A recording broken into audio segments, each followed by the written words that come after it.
Bismillahirrahmanirrahim. Assalamualaikum warahmatullahi wabarakatuh. Salam sejahtera, selamat petang dan salam Malaysia Madani. Terima kasih kerana bersama kami bersiaran secara langsung dari PICC Putrajaya membawakan hari terakhir bagi Kongres Ekonomi Bumi Putra 2024. Sebuah atur cara yang memberi penumpuan kepada pemerkasaan agenda ekonomi Bumi Putra yang secara langsung akan memberikan impak dan juga dampak yang positif kepada pembangunan ekonomi negara. Suka untuk saya menukilkan kembali bagaimana dalam terhasilnya Kongres Ekonomi Bumi Putra 2024, ucapan pembentangan usul kajian seperpenggal RMK ke-12 oleh Yang Amat Berhormat Datuk Seri Anwar bin Ibrahim pada 11 September 2022 mencadangkan suatu Kongres Ekonomi Bumi Putra akan diadakan bagi menetapkan hala tuju dan pendekatan baharu agenda Bumi Putra yang lebih adil, saksama dan inklusif. Maka dalam perihal ini, Kongres Ekonomi Bumi Putra 2024 dikolerasikan dan juga dihubungkaitkan dengan tekad Kerajaan Madani memperkukuhkan agenda Bumi Putra yang memberi manfaat kepada pelbagai lapisan masyarakat dalam memastikan penyertaan ekonomi Bumi Putra yang lebih bermakna, berdaya tahan dan mampan. Maka Kongres Ekonomi Bumi Putra 2024 ini bukanlah kali pertama ia diadakan. Setelah berdekad lamanya, bermula pada tahun 1965, kali pertama dianjurkan Kongres Ekonomi Bumi Putra dan setelah itu beberapa tahun kemudiannya dianjurkan dan juga digarap dasar ekonomi baru untuk memberi suatu cadangan tindakan afirmatif supaya kita dapat memperkasakan ekonomi Melayu dan Bumi Putra, seterusnya memberi impak dan juga kemakmuran secara bersama.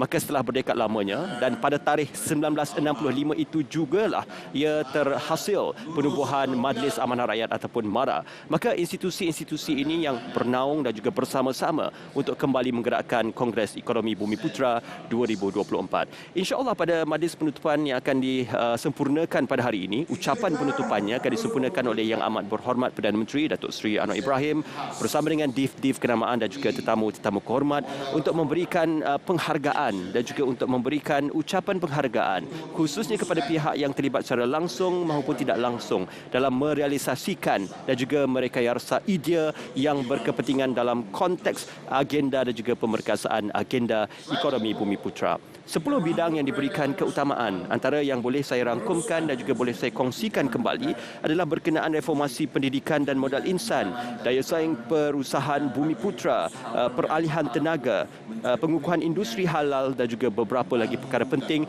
Tidak dilupakan juga adalah untuk menoktahkan kemiskinan tegar. Jadi perkara ini dilihat sebagai satu perkara yang bersifat simbiosis antara satu sama lain untuk menghubungkaitkan perkara-perkara bukan saja berkaitan agenda Bumi Putra tetapi bagaimana penglibatan bukan Bumi Putra dalam Kongres Ekonomi Bumi Putra ini diharapkan agar dapat menghasilkan idea-idea yang lebih segar, mampan dan juga inklusif untuk kemakmuran bersama dan juga untuk mempertahankan serta untuk memberikan kesan kepada ekonomi negara.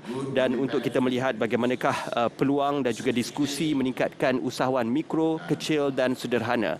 Perkara ini amat penting kerana dalam beberapa siri perbincangan sebelum ini, malah bersama dengan pengerusi MARA juga, turut diberikan perhatian berkenaan bagaimanakah usahawan Melayu atau usahawan Bumi Putra yang masih termaktub di bawah perusahaan mikro, kecil dan sederhana.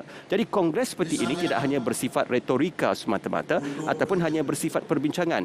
Diharapkan dan juga dicadangkan supaya kongres seperti ini akan dilaksanakan dan sesi libat urusnya akan diteruskan supaya suatu postmortem dan juga gerak kerja yang lebih baik dan juga gerak kerja yang berterusan akan dilaksanakan bagi memastikan agar agenda-agenda yang dibincangkan dan juga perkara-perkara yang dibahaskan akan dapat diteruskan bukan sahaja untuk 5 tahun yang mendatang tetapi untuk tahun-tahun yang seterusnya. Jadi perkara ini kecil. PMKS apabila bercakap berkenaan usahawan Bumi Putra, pelbagai institusi yang menyediakan geran, bantuan, malah latihan khusus kepada usahawan Bumi Putra bagi memberikan dan juga memantapkan prestasi mereka khusus dalam perkara-perkara sedemikian dan juga untuk membuka ruang dan juga peluang dalam konteks Bumi Putra. Semalam telah pun berlangsung ucapan oleh Yang Amat Berhormat Timbalan Perdana Menteri II, Yang Amat Berhormat Datuk Seri Haji Fadilah untuk membawa gambaran peralihan tenaga. Peralihan tenaga ini merupakan suatu perkara yang dilihat cukup signifikan kerana mungkin dilihat sebagai suatu sektor atau industri baru berbanding kita melihat bagaimana penggunaan tenaga secara konvensional sebelum ini. Jadi apabila negara, malah negara-negara ASEAN dan juga negara-negara di seluruh dunia sudah pun bergerak dalam era globalisasi untuk menggunakan tenaga yang boleh diperbaharui, jadi persoalan penting bagaimana Bumi Putra boleh terlibat secara langsung dalam pemerkasaan mereka dalam konteks industri peralihan tenaga. Tidak kurang juga untuk menoktahkan kemiskinan tegar. Perkara ini pernah dihasratkan oleh Yang Amat Berhormat Perdana Menteri. Apabila kemiskinan tegar ini membawa suatu usaha untuk memastikan agar kerajaan komited dan juga serius untuk menoktahkan masalah kemiskinan tegar, mengeluarkan masyarakat daripada isu-isu kemiskinan. Jadi kita akan menyambung semula dan kita akan melihat apakah antara pengharapan yang akan dicadangkan oleh Yang Amat Berhormat Perdana Menteri. Kita akan saksikan sedikit perkongsian bersama dengan anda sekembalinya nanti dalam Kongres Ekonomi Bumi Putra 2024.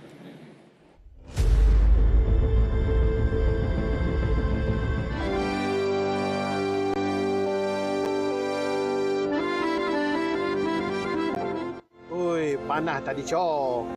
Memang panas lah. Panas. Kamu tengok macam sekarang ni. Aku baca dalam paper semalam, dia kata pasal Kongres Ekonomi Bumi Putra. Apa Putra? Itulah kamu tak tahu. Dia duk cerita pasal yang Kongres Ekonomi Bumi Putra tu. Kan bagus dulu masa British duk jajah kita dulu. Elok dia bawanya. Betul cakap. Aku setuju cakap. Mereka ni bukan buat kerja orang apa, bagi orang lama. Orang Inggeris. Bagus. Kalau sekarang ni kan sekolah, elok je hantar budak-budak sekolah Inggeris tu. Belajar orang putih pun. Kan? Oh lah. Tadi lagi saya duk dengar. Duk KEB. Kedok gambar KEB. Jamil. Tu ingat kau mula tahun 1965 hok KEB hok pertama? Masa itulah adanya Bank Bumi Putra. Lepas tu ada Rida ditukar kepada Mara. Dengan Mara lah tolong Kak Wen nego, bagi pinjaman, bagi latihan kursus. Kak, Gambar dia? I don't know, dia laksa, little bit spicy. Alah, mantap lagi lah, betul kecek ni. Tak tengok kau tu anak habis air driver tu, mak usuk tu. Dia gawa tu. Learning ni dia gawa dulu tu. Belajar Malaysia. Cakap pasal saya ke? Tak usah rejah pula betul keceknya. Ginilah Kak Wei royak. KEB ni molek. Dalam KEB ni lah kita boleh maju ke pendidikan, keusahawanan dan juga pembangunan Bumi Putra. Abang Jamal kena tahu. Dalam KEB ni lah dasar-dasar hak negara diputuskan. Gitu. Kita kena sokong lah gapo hak molek hak gaji buat. Kita kena berubah lah, Cok. Betul. Cik pun rasa betul juga. Tak boleh berubah. Hang lah, tadi fikir bukan. Asyik biar ada Kak Wen. Bagus Abang Jamal. I setuju.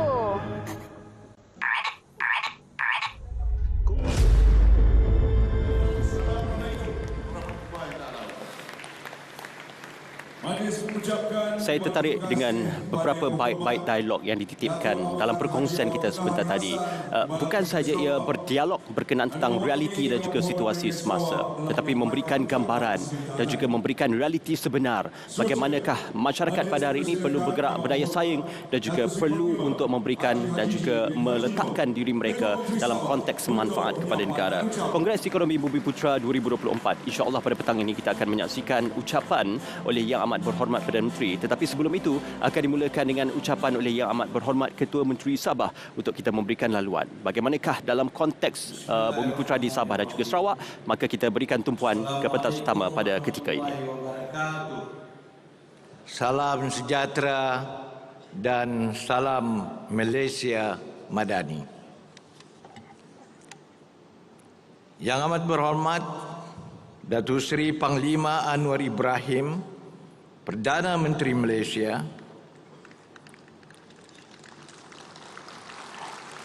Yang Amat Berhormat Timbalan Perdana Menteri, Yang Berhormat Datuk Yang di-Pertua Dewan Negara, Yang Berhormat Datuk Amar Haji Awang Tengah Ali Hassan, Timbalan Premier Sarawak, Yang Berhormat Saudara Rafizi Ramli, Menteri Ekonomi, Penganjur Bersama Kongres Ekonomi Bumi Putra, Yang Berhormat Menteri-Menteri dan Timbalan-Timbalan Menteri Kerajaan Persekutuan, Div-Div Jemputan, Tuan-tuan dan puan-puan yang dihormati sekalian.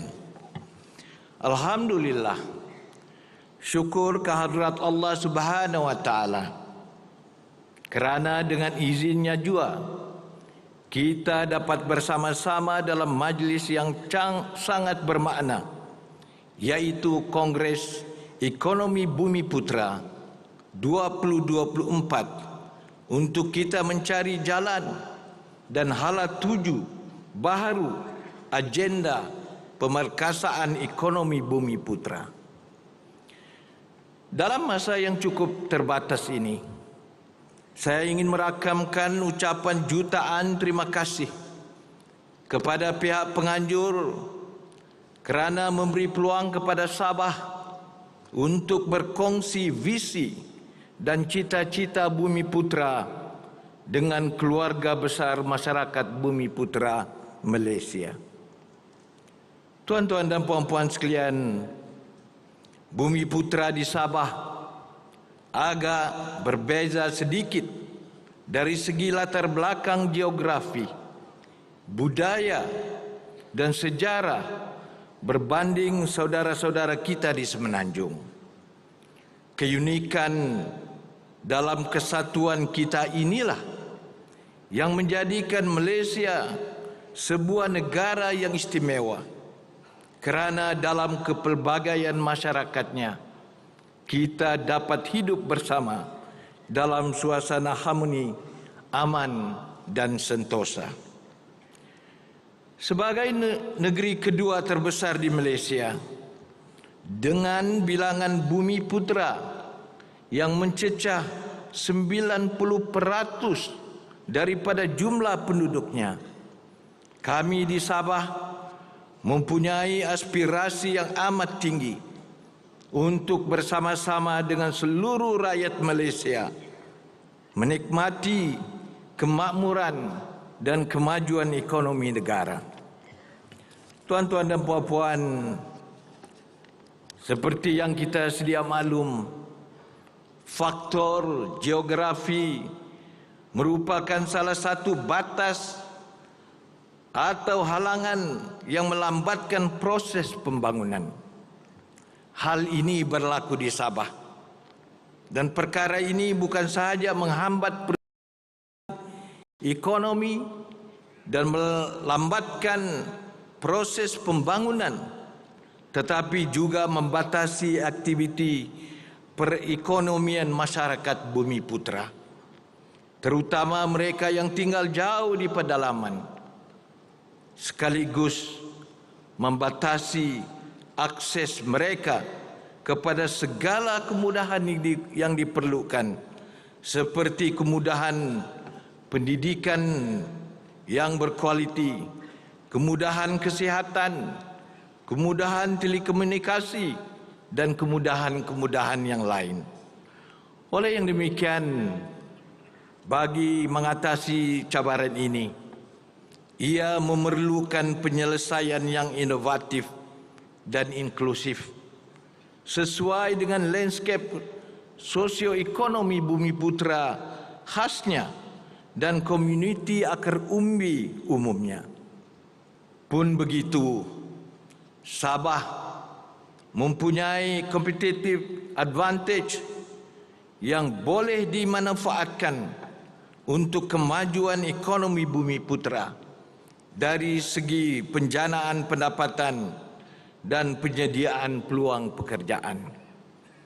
Justru saya percaya dengan memperkasakan ekonomi Bumi Putra di Sabah melalui penyediaan latihan, akses kepada pendidikan berkualiti, peningkatan literasi digital dan keuangan, serta melengkapi kemahiran yang diperlukan di samping kemudahan infrastruktur sebagai keperluan asas, akan membolehkan mereka mampu untuk bersaing di peringkat nasional kalaupun tidak di pentas global.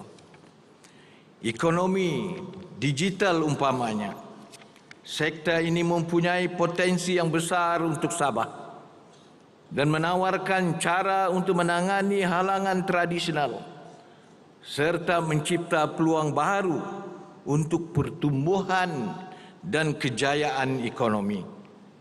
Namun, untuk memanfaatkan sepenuhnya potensi ini, kita juga mesti memberikan tumpuan kepada penyediaan infrastruktur fizikal dan pemboleh daya yang lengkap. Mengembangkan rangkaian infrastruktur yang kukuh adalah penting untuk ekonomi Sabah, terutamanya dalam meningkatkan perhubungan antara kawasan pedalaman dan pusat bandar.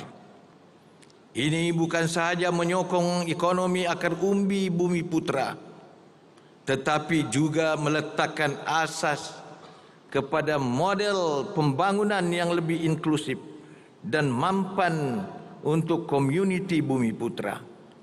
Dengan kata lain, pemerkasaan ekonomi khususnya bagi Bumi Putra di Sabah mestilah selari dengan pembangunan jaringan infrastruktur sebagai pemboleh daya utama.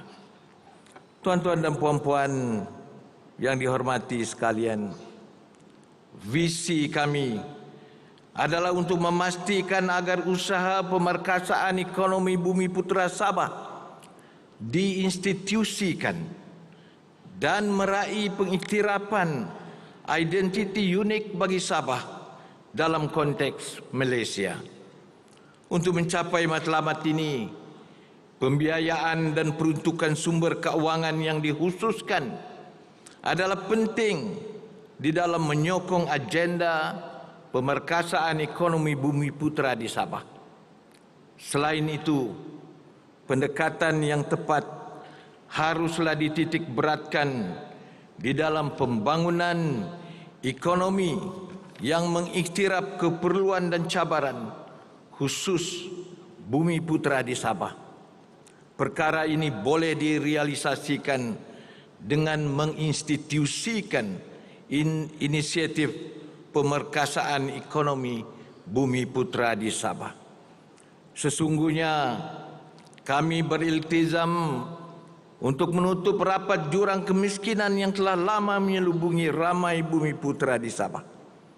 Kami menanam tekad untuk membawa perubahan kepada kehidupan rakyat yang dahagakan pembelaan, khususnya mereka yang berada nun jauh di pedalaman. Kami juga percaya betapapun jauh dan terpencil rakyat kita berada, namun jika mereka mempunyai akses kepada kemudahan infrastruktur yang baik dan mendapat pendidikan yang berkualiti, insya-Allah mereka juga boleh kita bangunkan menjadi usahawan yang berdaya maju kerana mereka mempunyai sumber serta peluang untuk berjaya. Selaras dengan impian dan cita-cita tersebut, kami berhasrat supaya setiap masyarakat di Sabah, khususnya Bumi Putra, juga dapat merasa bangga berada dalam negara yang tercinta. Kami tidak mahu ketinggalan. Bahkan kami sentiasa berharap agar kek kemakmuran dapat dikongsi bersama dalam satu keluarga besar Malaysia. Jangan jadikan Laut Cina Selatan itu sebagai pemisah atau penghalang kepada kemajuan dan kesejahteraan bersama. Tuan-tuan dan puan-puan sekalian, saya ingin merujuk kepada saranan yang amat berhormat Datuk Seri Dr. Ahmad Zahid Hamidi, Timbalan Perdana Menteri, semasa merasmikan Kongres Ekonomi Bumi Putra pada hari Khamis yang lalu.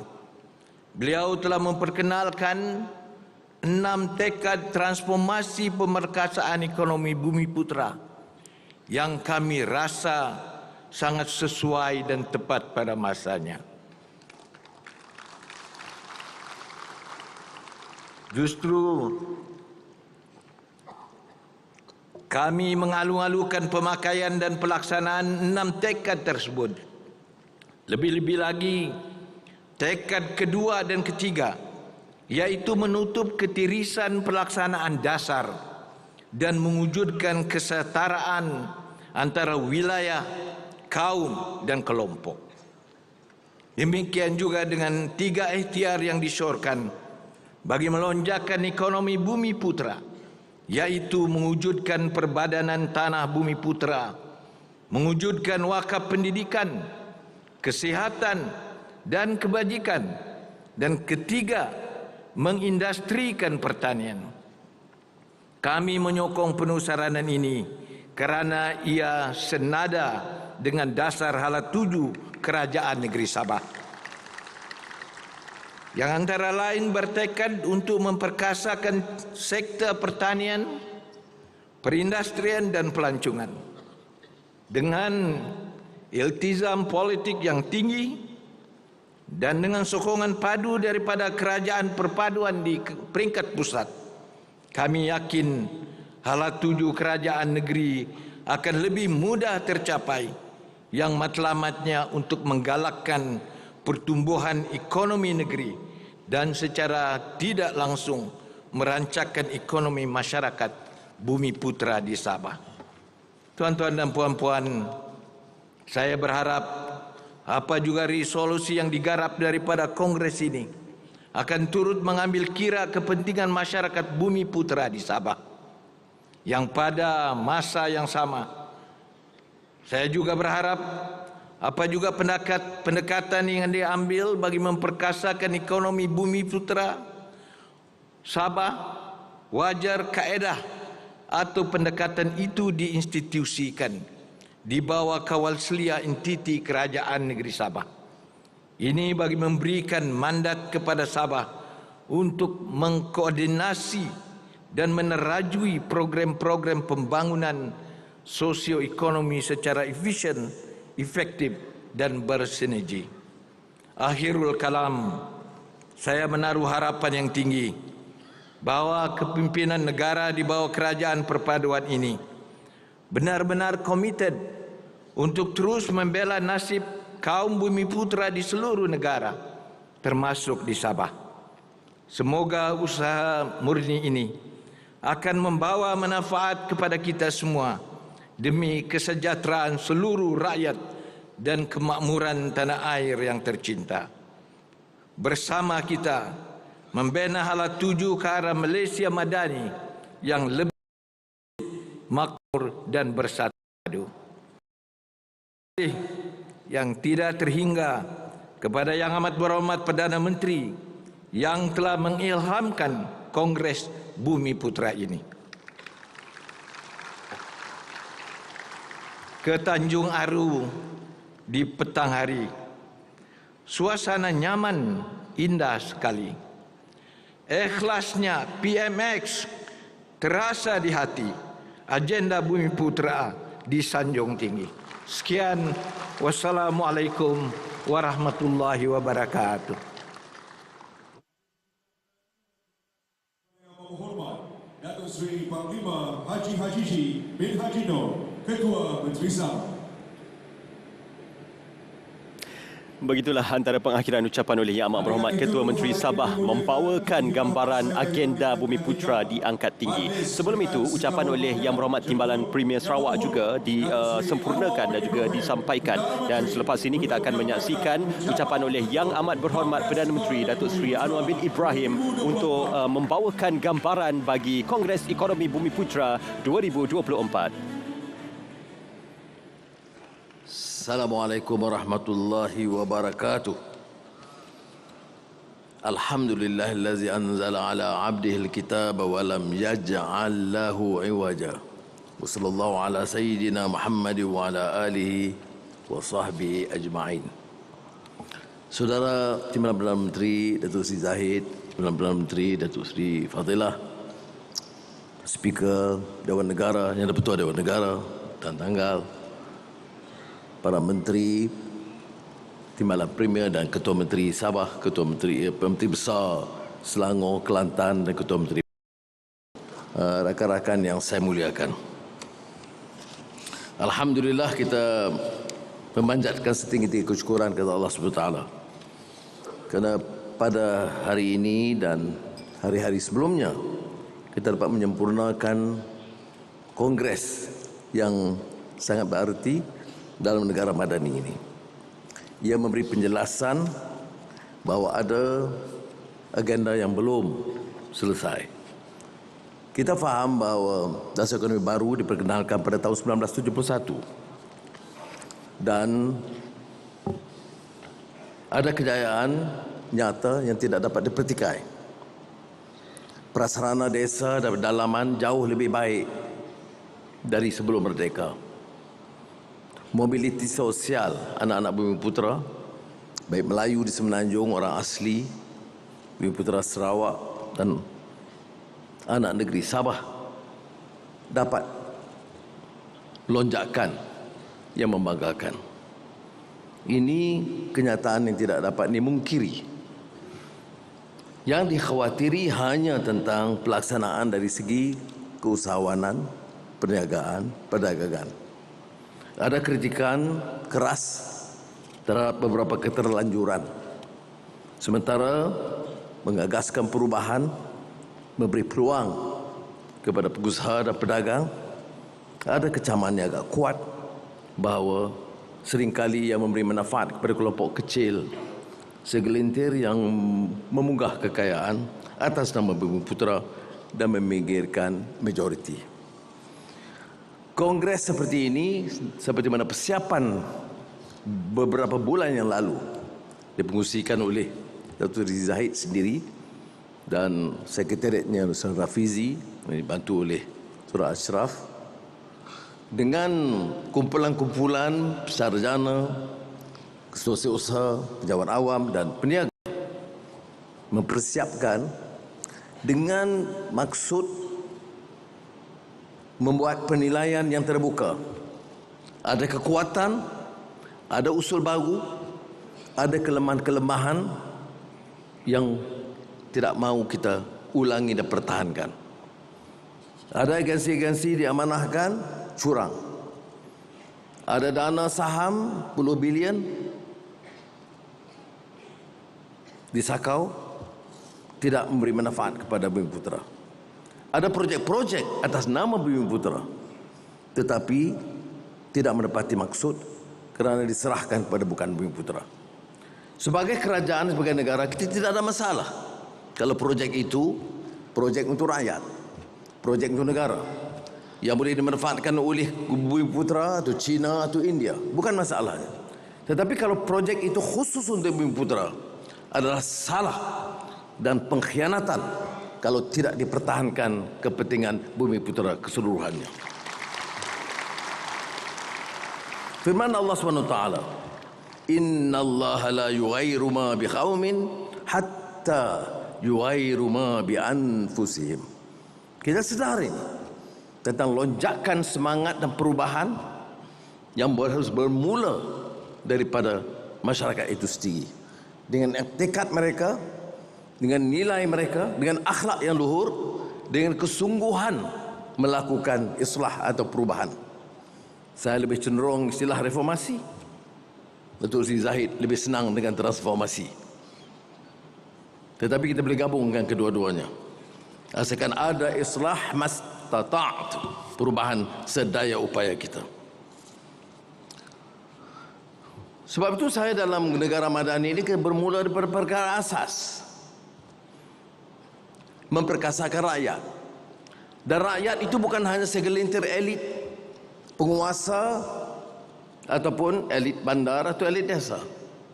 Rakyat itu mestilah majoriti, terutama yang terpinggir, sama ada di Sabah atau Sarawak atau Kelantan atau di pinggir-pinggir bandar Kuala Lumpur.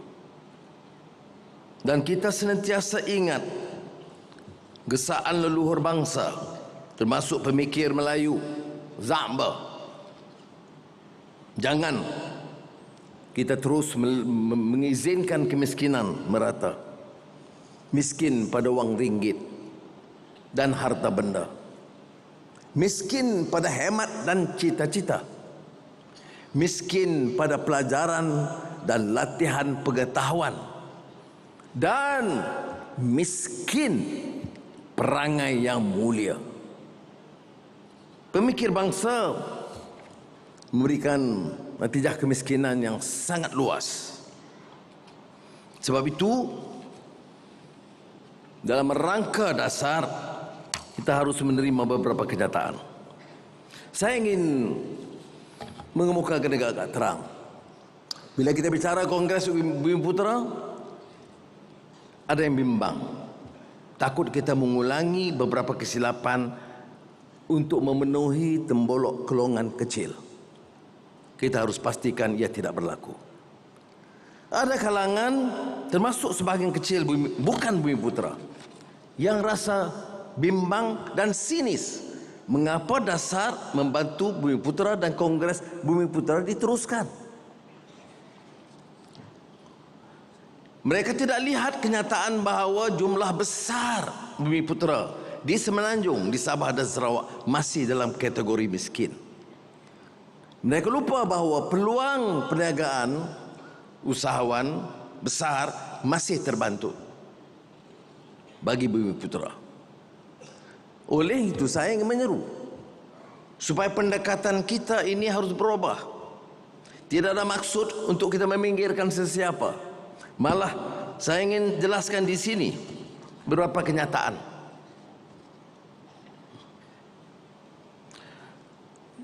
Tahun 2023 bantuan kebajikan masyarakat yang diperuntukkan 2.4 bilion ringgit setahun memanfaatkan golongan rentan tanpa mengira kaum, dan penerimanya melebihi dan merangkumi 70% Bumiputra, 15% Cina dan 19% India. Jadi andaian bahawa semua projek ini hanya memberi manfaat kepada Bumiputra itu meleset. Program SARA yang melibatkan 700,000 penerima miskin, ya, memanfaatkan semua kaum dengan agihan yang sama. Tidak ada pilih kasih, tidak ada diskriminasi. Kategorinya miskin dan diberikan kepada semua. Sumbangan tunai rahmah peruntukannya 10 bilion ringgit bagi negara. Dan penerimanya lebih 8 juta orang. Manfaatnya 5.7 juta Bumiputra, 1.6 juta Cina dan 700,000 kaum India. Saya tekankan hal ini untuk menolak tanggapan bahawa beberapa dasar kita itu bila bicara soal kemiskinan tegak, itu seolah-olah memberi manfaat kepada satu kaum. Tapi dasarnya harus telus menilai berdasarkan kelayakan masing-masing. Dalam konteks pendidikan, Kerajaan Madani dalam melaksanakan penyelenggaraan dan baik pulih tanda sekolah telah bersikap terangkum dalam memastikan semua sekolah dibantu. Sekolah kebangsaan, sekolah Cina, sekolah Tamil, sekolah agama. Pengantar ini sekadar menolak tanggapan apa yang dibicarakan oleh kita hari ini, seolah-olah meneruskan atau satu kesinambungan hal-hal yang tidak akan menguntungkan negara. Saya tekankan bahawa kenyataan hari ini tidak membanggakan. Kesenjangan antara golongan kaya Melayu Bumiputera dengan yang miskin ketimbang tahun 1971. Kesenjangan di antara kaum Melayu, Cina, India juga terus melebar. Dan bagi negara untuk memastikan ia lebih mampan, aman dan terjamin terpelihara bagi semua kaum, ini harus ditangani dan coba dikurangkan kesenjangan tersebut. Bila kita bicara tentang PMKS yang merupakan di antara strategi utama dalam ekonomi madani, tentunya peruntukan besar diluluskan. Dan kebetulan faedah yang terbesar adalah kepada golongan atau masyarakat Cina. Tapi kita tidak lihat ini sebagai program masyarakat Cina atau masyarakat India. Program ini penting bagi negara. PMKS itu harus dibantu, diangkat keupayaan mereka, walaupun cara kebetulan faedah terbesar diperolehi oleh syarikat-syarikat Cina.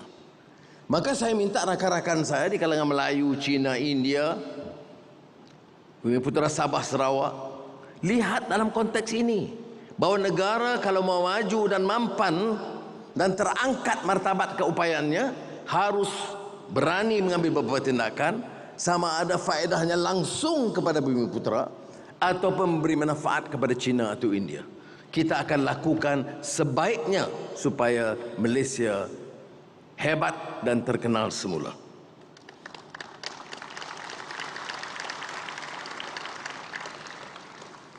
Kali ini dalam sidang Kongres, peranan GLC, JLIC, Petronas lebih ketara. Kerana sudah sampai ke tahap di mana mereka harus juga mengambil alih tanggungjawab yang dahulunya digalas oleh jentera kerajaan.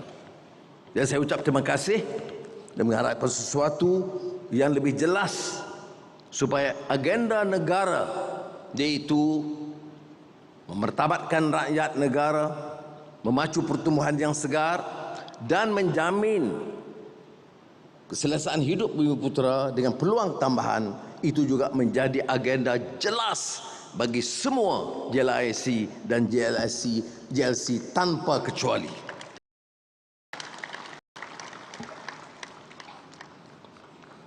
Maka Kongres Ekonomi Bumiputera tahun ini selaras dengan matlamat ekonomi madani. Ya, tentunya pemacuan pertumbuhan dan mengambil kira beberapa pendekatan baru, peralihan tenaga, menangani permasalahan security makanan dan juga transformasi digital. Jadi persaingan dan tumpuan mestilah juga ke arah bidang-bidang baru yang sebelumnya tidak menjadi fokus dalam agenda Bumiputera.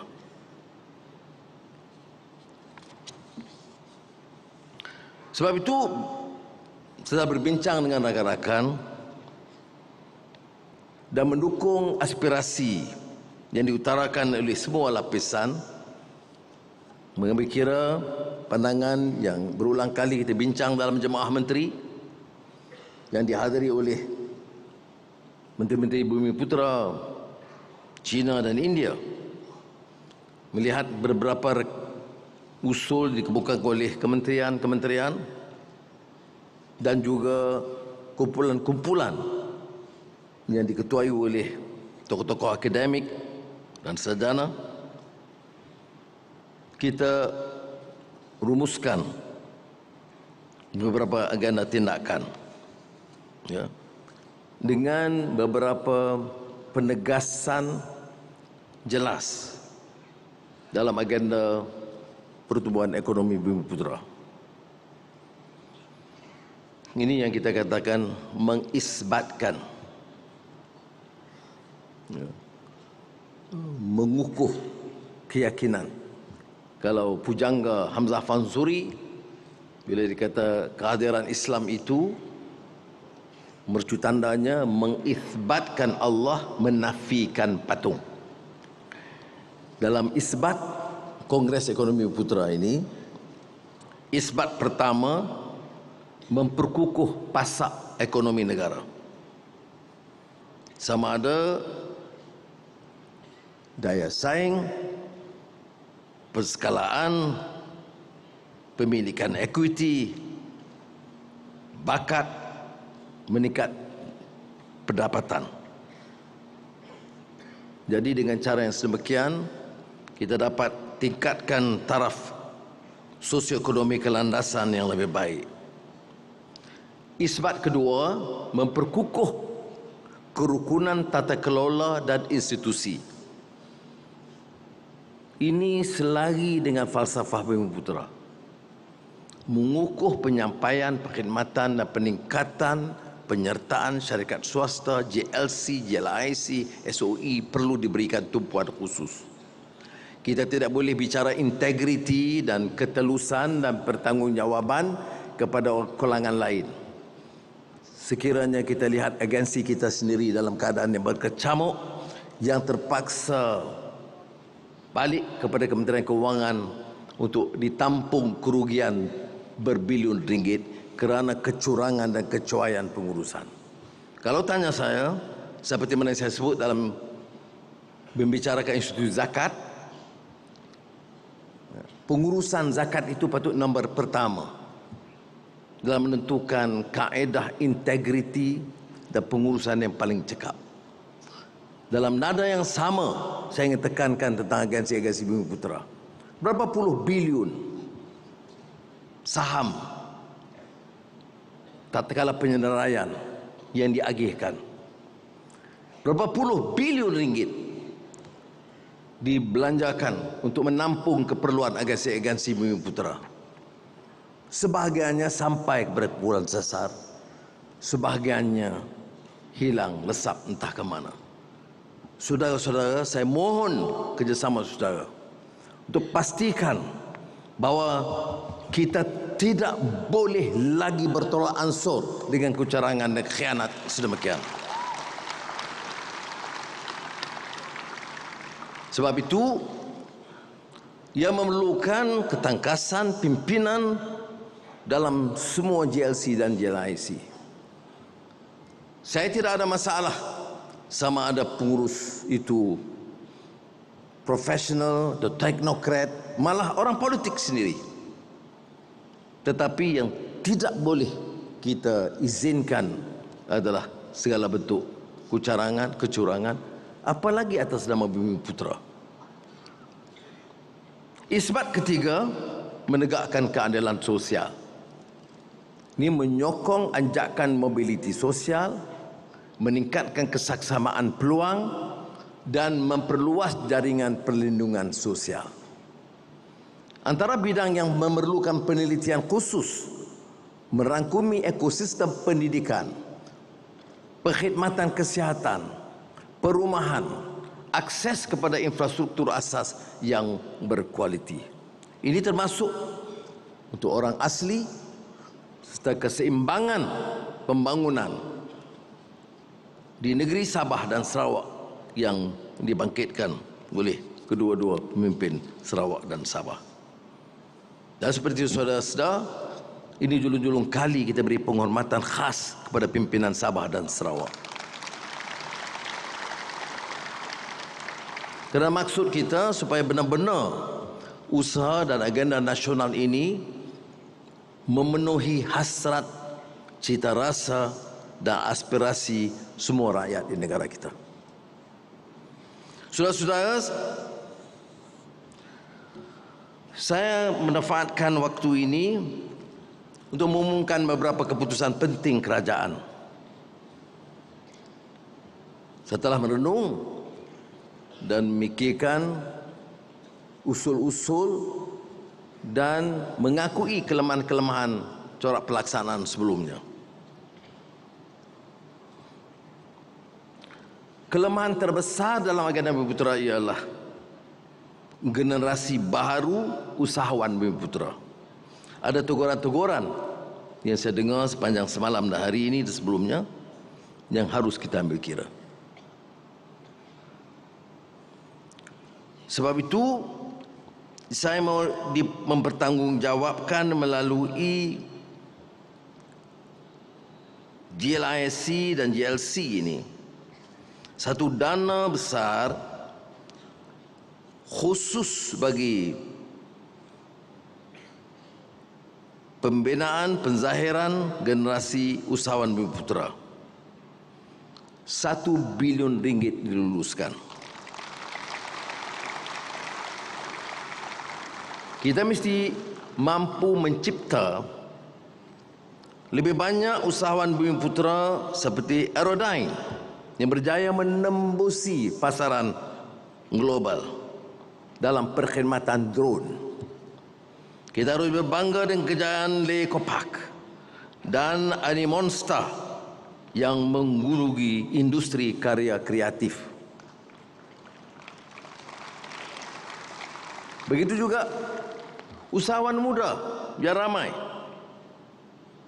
Sebaik mereka ada petanda keupayaan untuk maju, kita harus berikan segala dukungan seperti mana yang disaksikan dalam kelebihan teknologi digital baru untuk berniaga seperti saudara Khairul Aming baru-baru ini. Kedua, masalah tanah reserve Melayu yang berulang kali disuarakan termasuk dalam laporan Kongres hari ini harus dimanfaat dan dibangunkan. Dan kita memutuskan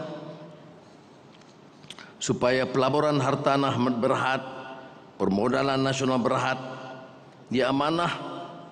diamanahkan untuk menerajui dan memacu pembangunan komersial di tanah-tanah reserve Melayu. Ini termasuk pelaburan hartanah berhad telah membangunkan umpamanya sebagai contoh Hospital Pakar KPJ itu di tanah reserve Melayu di Sungai Penchala. Ini satu contoh yang baik dan kita akan teruskan segera dengan skim perumahan madani di tanah reserve Melayu dengan sasaran membangunkan 2,500 unit mampu milik dalam keadaan segera. Sudah sedar bahawa kerajaan telah mengambil alih Bandar Malaysia di tengah kota Kuala Lumpur. Saya telah memutuskan supaya sebahagian dari tanah bandar Malaysia itu 50 ekar kekal dimiliki orang Melayu sebagai tanah reserve Melayu.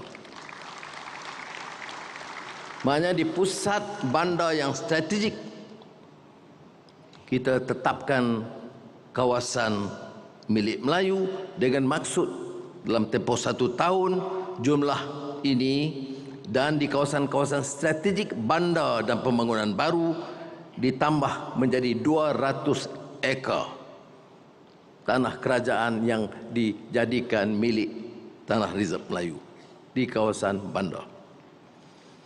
Ketiga, ini tajuk yang sangat dekat dengan hati saudara Zahid Hamidi, TPM, iaitu soal TVET. Beliau telah menjayakan kolaborasi antara institusi TVET tempatan dengan lebih 200 pemain industri. Sebagai tambahan kepada usaha murni tersebut, kerajaan dengan kerjasama GLIC, GLC serta badan-badan swasta terpilih. Saya tekankan peranan swasta kerana sementara kita tumpukan peranan ini bagi syarikat-syarikat milik kerajaan dan Bumiputera. Dan dengan kehadiran Wakil Dewan Perniagaan China dan India bersama, dan langkah-langkah yang kita ambil seperti PMKS untuk sama-sama menjana pertumbuhan dan membantu syarikat-syarikat China dan Bumiputera dan India. Saya inginkan suatu program yang jelas supaya GLIC, GLC, syarikat-syarikat swasta Bumiputera dan syarikat-syarikat swasta China dan India terlibat dalam latihan pelatih TVET termasuk jumlah besar Bumiputera. Dan dalam jangka pendek kita mahu sumbangan dan penyertaan syarikat-syarikat ini termasuk syarikat-syarikat yang di bawah gabungan Dewan Perdagangan China dan India turut melatih 100,000 pelatih TVET majoriti Bumiputera bersama China dan India dengan sasaran gaji lebih daripada yang diperoleh sekarang, minimal RM3,000 sebulan. Setakat ini yang terlibat secara aktif adalah Petronas, Samdabi, MRCB, Tenaga dan Telekom Malaysia. Yang kita anggap ini permulaan kecil harus diperluaskan.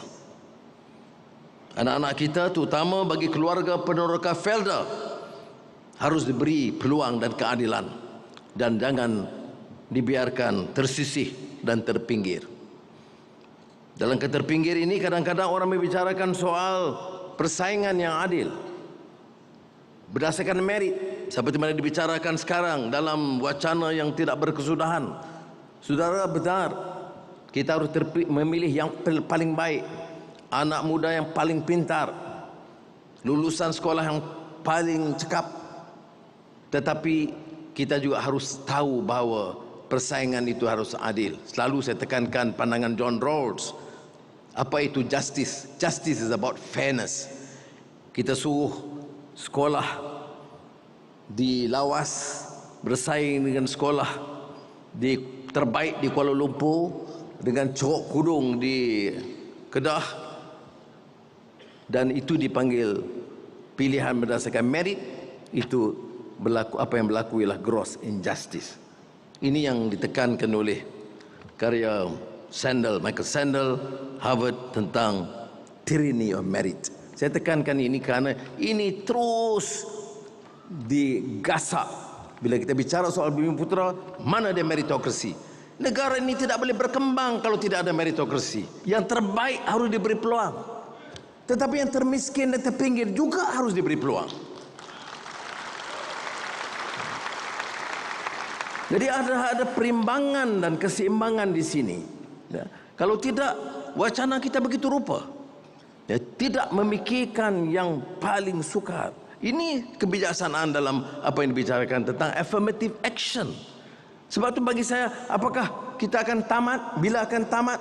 Kita akan tamat kalau benar hilangnya atau terbatalnya atau selesai masalah kemiskinan tegar, peminggiran rakyat, baru kita boleh atau hentikan affirmative action. Kalau orang bila nak hentikan dasar-dasar yang dianggap dalam istilah Barat itu diskriminatif kaum.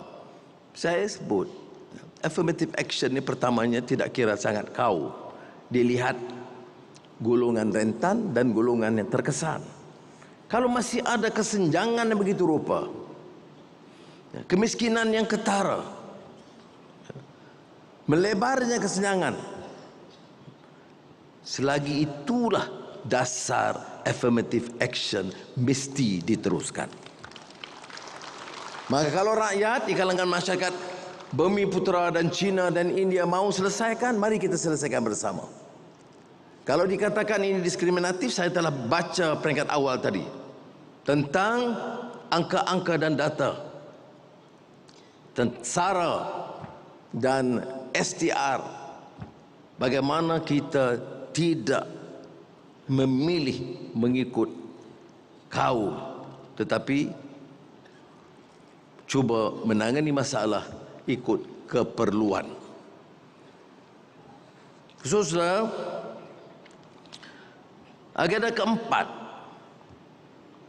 Kita bicarakan soal wakaf yang juga banyak disentuh dan singgung oleh kumpulan-kumpulan.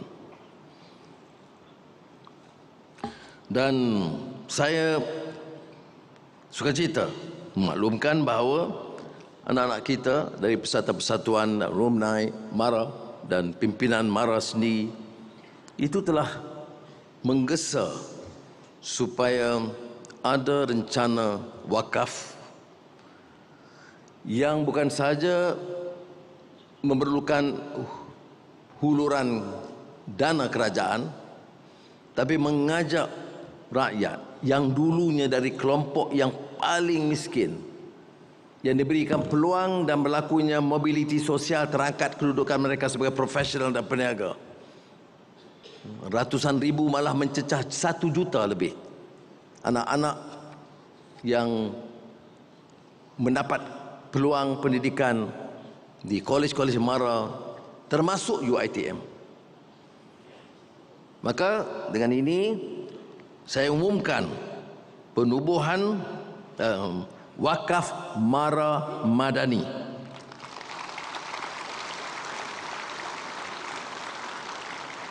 Geran peluncuran 100 juta ringgit dengan maksud dalam tempoh 2 tahun terkumpul minima 1 bilion ringgit.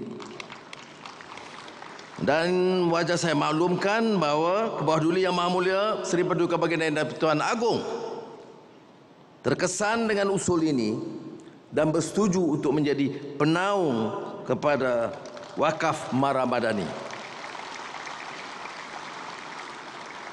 Dan kita setuju seperti mana potongan cukai bagi wakaf berasaskan saham seperti wakaf ASNB dan juga wakaf An-Nur di bawah Johor Corp. Kita bersetuju untuk melanjutkan potongan cukai untuk maksud tersebut. Saudara-saudara, bagi memanfaatkan tanah-tanah wakaf terbiar, Belanjawan Madani 2024 telah menyediakan dana pembiayaan berjumlah 500 juta ringgit sebagai galakan untuk membangunkan tanah-tanah wakaf agar dapat menjana pendapatan mampan dan menyediakan rumah-rumah mampu milik. Kelima, ini masalah vendor tempatan dan syarikat-syarikat kecil yang tidak diberi perhatian. Dan ada teguran yang disampaikan oleh salah seorang penceramah. Bagaimana kita kerajaan dan agensi kerajaan dan jabatan kerajaan bila menetapkan apa-apa yang dibeli, dia tidak langsung mengambil kira sama ada industri tempatan atau industri asing, industri Bumiputera atau industri daripada luar negara. Saya ingin mengarahkan dengan ini bahawa semua hadiah-hadiah sagu hati termasuk untuk sambutan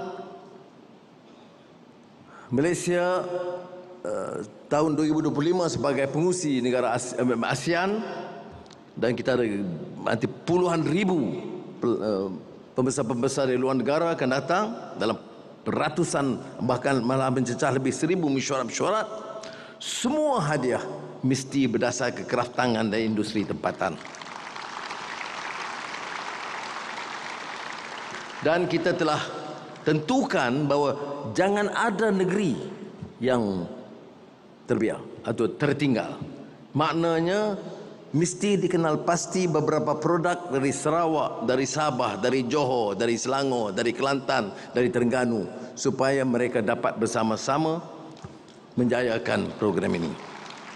Dan untuk maksud ini, kerajaan akan menambah baik insentif cukai serta menyediakan tabung geran pendanaan sebanyak 100 juta ringgit bagi menggalakkan lebih banyak syarikat-syarikat kecil ini berfungsi. Saya sebut hal ini kerana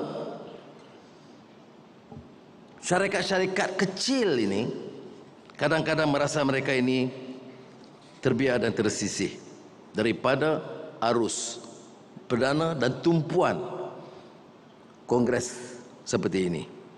Jadi bila kita masukkan vendor, kita rangkul syarikat-syarikat yang kecil.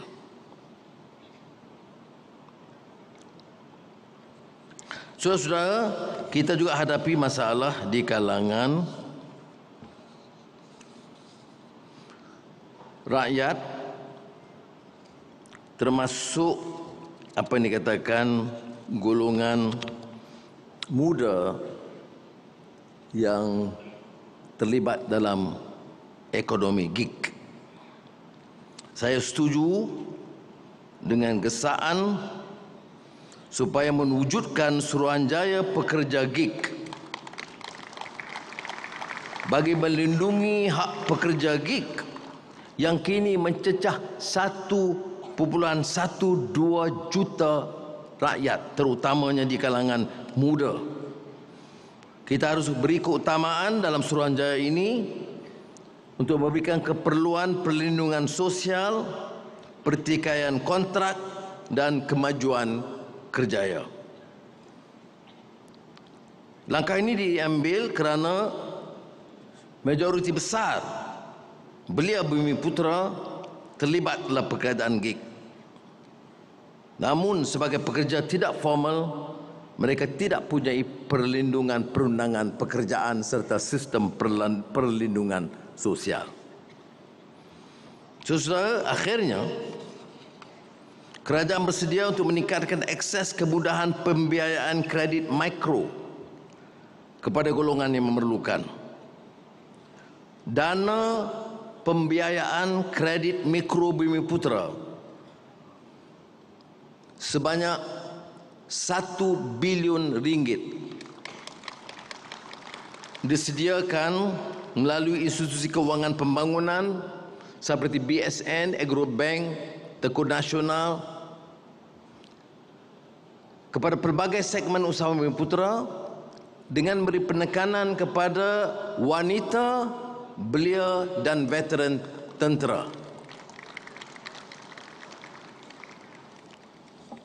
Baik, saudara.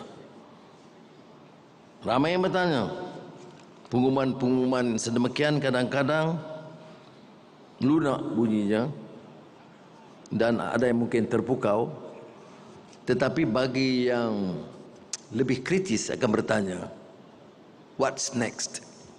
Apakah ia tinggal pengumuman?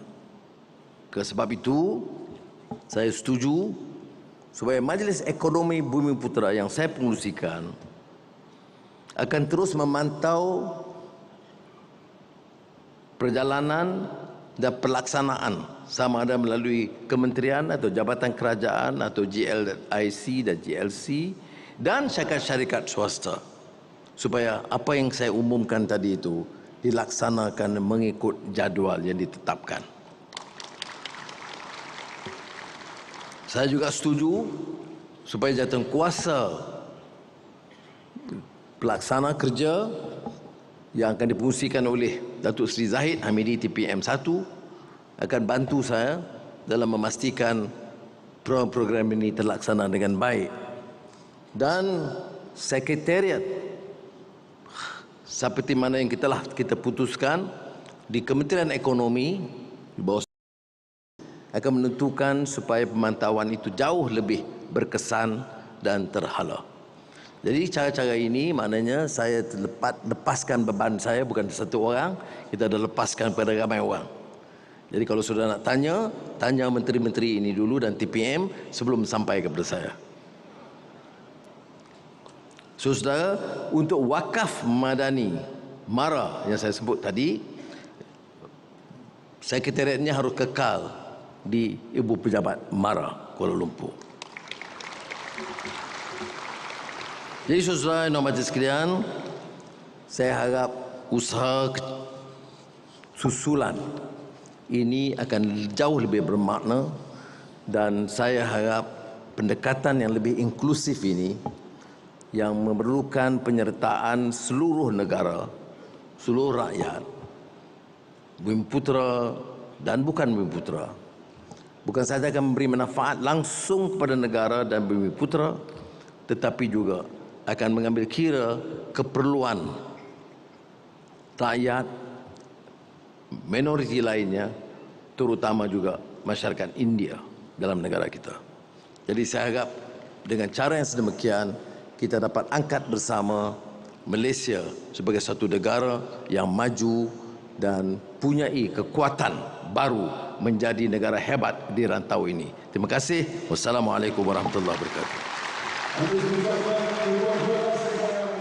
Sri Anwar bin Ibrahim dipohon yang amat berhormat untuk kekal berada di pentas ketika dan majlis menjemput barisan dev-dev kehormat untuk naik ke pentas bersama-sama yang amat berhormat Perdana Menteri bagi menyempurnakan gimmick penutup Kongres Ekonomi Bumi Putra 2024.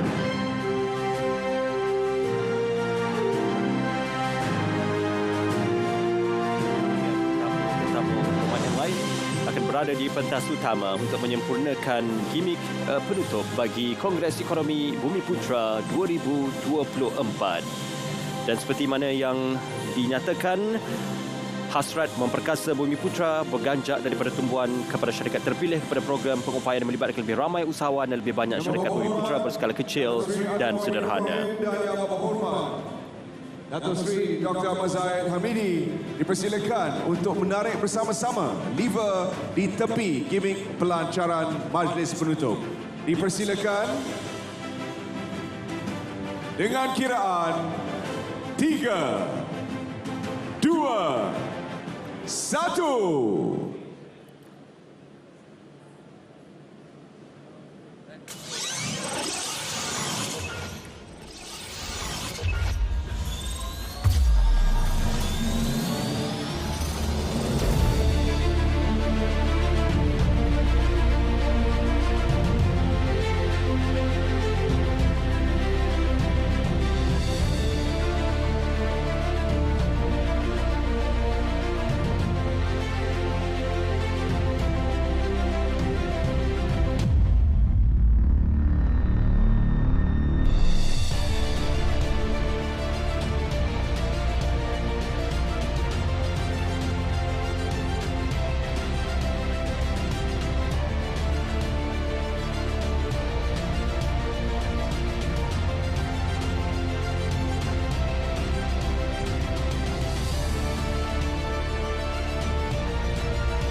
Terima kasih diucapkan dan seterusnya dijemput yang berhormat Datuk Seri Dr. Mazahid bin Hamidi Timbalan Perdana Menteri untuk menyerahkan buku laporan sesi libat urus KEB 2024 kepada yang berhormat Datuk Seri Anwar Ibrahim Perdana Menteri.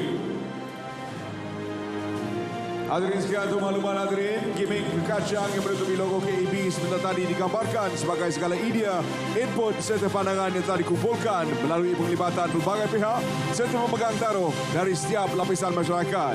Kejayaan usaha ini akhirnya diterjemahkan melalui paparan logo KEB hasil daripada kekacang yang terkumpul dan berjaya diterangkumkan menjadi senaskah laporan sesi libat urus.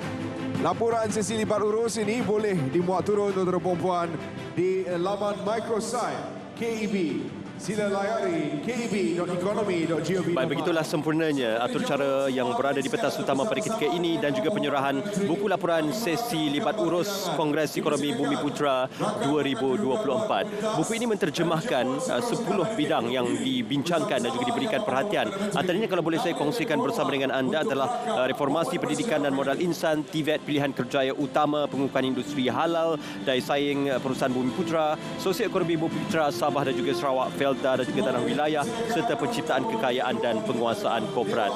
Buku ini ataupun naskah ini merupakan hasil daripada perbincangan serta sesi libat urus yang dilakukan bersama dengan mereka yang terlibat secara langsung maupun tidak langsung dalam industri untuk sama-sama kita melihat bagaimanakah antara cadangan penyelesaiannya dan juga respon pihak kerajaan terhadap cadangan-cadangan dan juga idea-idea yang dikumpulkan melalui sesi libat urus Kongres Ekonomi Bumiputra 2024. Seperti mana yang dijanjikan oleh Yang Amat Berhormat Perdana Menteri bahawasanya ini tidak akan terhenti di sini, tetapi Kongres Ekonomi Bumiputra 2024 akan terus menjadi suatu wahana untuk menterjemahkan agenda pemerkasaan ekonomi Bumiputra untuk tahun-tahun yang mendatang, dan insya-Allah ini merupakan suatu titik permulaan untuk kita melihat ekonomi Bumiputra dan juga ekonomi negara yang lebih berdaya saing. Terima kasih kerana bersama kami dalam siaran secara langsung dari PICC Putrajaya bersempena dengan Kongres Ekonomi Bumiputra 2024. Selama 3 hari kita berkampung di sini, kami mewakili pihak penerbitan mengucapkan terima kasih kepada anda yang sudi dan terus kekal bersama kami di saluran TV1 Berita RTM dan Penseriman secara dalam talian.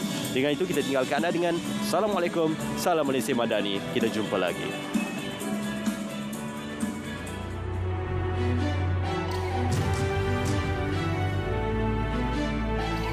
Peradaban kita bangunkan, bina kota, bina insan.